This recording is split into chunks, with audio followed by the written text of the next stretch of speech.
Greetings everyone, this is Major. This is my first real video that I'm publishing to YouTube.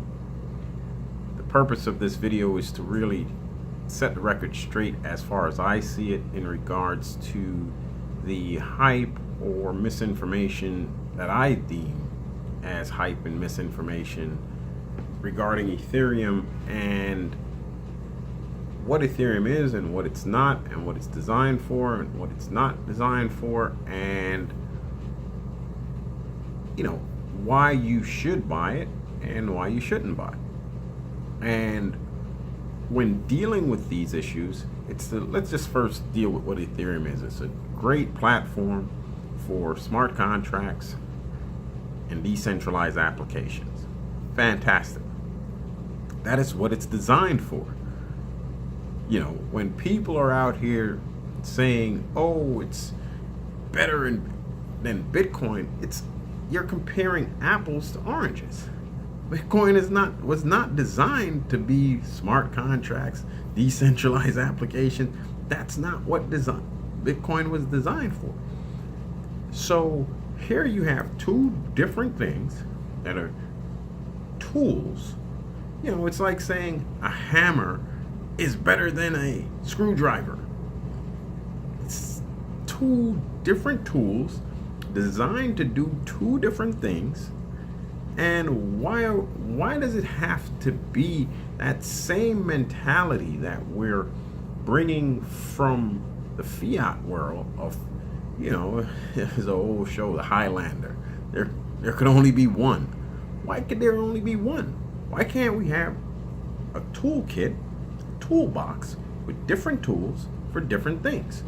I use this for, I use Bitcoin when hopefully I could use Bitcoin when I'm buying anything, but at present time, it would be if I'm doing large transactions, I would do it in Bitcoin. I'm buying a car, or buying a house, buying anything $1,000 and up, I would use Bitcoin.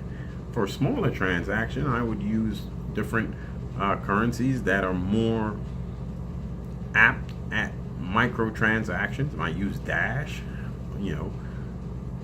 That is having a toolkit with different tools that are designed for different purposes that would be used. In Ethereum is great for smart contracts, decentralized applications, and to try to really compare it to Bitcoin, to me, is nonsensical.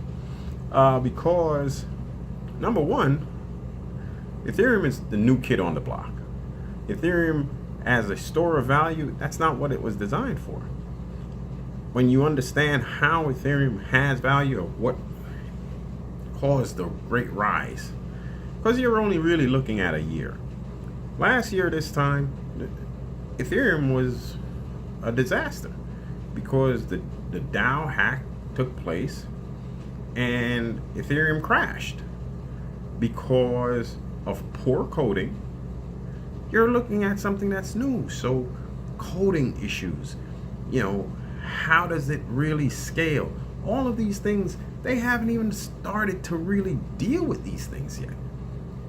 Bitcoin is something that has dealt with these things over 8 years, and we're still seeing they haven't really solved all of those problems after 8 years.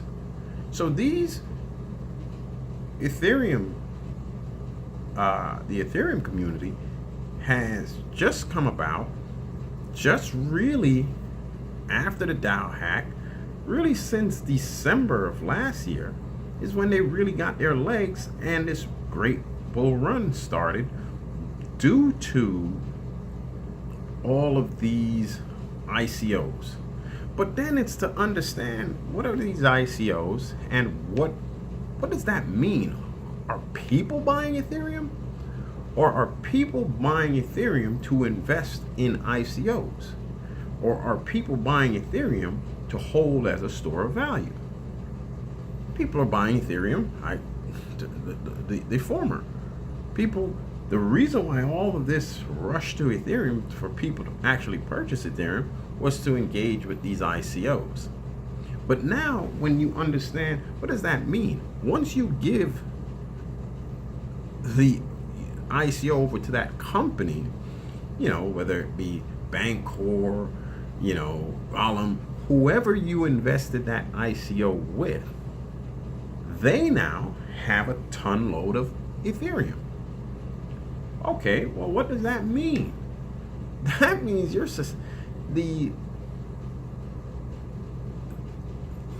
it means that if ever any of these companies that really had a large ICO run into a problem, Ethereum's going to have a problem. Why? Okay, I'll tell you why. Let's say I'm Bancor and I just raised $100 million worth of Ethereum. Okay. I now have all this Ethereum. Well, first thing, you got to understand what an ICO is. You gave them money. You gave them Ethereum to spend. So first thing, in their course of business, they're going to have to liquidate that Ethereum to do whatever business that pay developers, get offices, pay salaries. They're going to liquidate this Ethereum because they have to. That's what you gave it to them to do. So that's why you're not seeing the great rise. That's why Ethereum's not at 600 right now, because only thing is if the ICO boom continues, where new people, but once that company has that Ethereum, they're only going to sell it to get money, to get fiat to pay their bills, to do all the things that they've said that they're going to do. Nobody didn't explain this to you. I don't think people really understand that. I don't think people understand that the purpose of giving them Ethereum is for them to liquidate that Ethereum to get cash, because unfortunately we haven't reached a stage yet where people can actually spend Ethereum like money, because Ethereum is not money. Ethereum was never designed to be money. Ethereum was designed to be a tool for developers. Now, is some of that being transferred back over to Bitcoin? I don't think so, which would be the smart thing, but that would mean a developer or a landlord would be willing to take Bitcoin as payment. So right now, unfortunately, we're still in the world where what people take throughout the world is whatever local currency, local fiat it is. So they're going to liquidate that Ethereum to get back to a local fiat to pay their bills. That's what's going to happen. Secondly, if anything happens, if they wrote poor code, if that project just falls apart, what you're going to see is they're going to dump. Once again, using Bancor just as an example, something goes wrong. Bancor gets hacked. Something happens.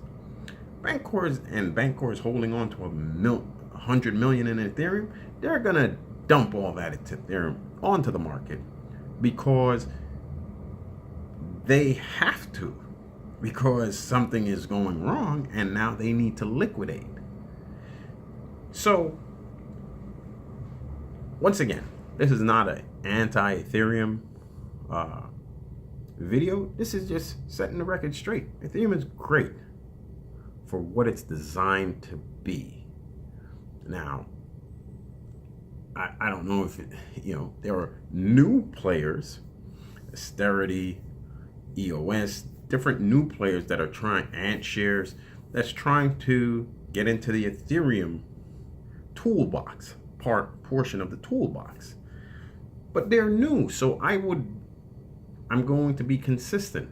I'm not going to say some new kid on the block that just came about, just like I wouldn't put Ethereum in Bitcoin category, because Ethereum is, to me, really less than a year, because I only really consider this Ethereum just came about. This is not Ethereum Classic. Ethereum Classic is what's been around for 3 years. Ethereum, in its present state, it's only been around a year. So I'm running over time, so this is just part one of hopefully a multi-part series of just trying to put things in perspective, and at least from the way how I see it. You see things the way I see it, or if there's something that I'm missing, please let me know. Thanks.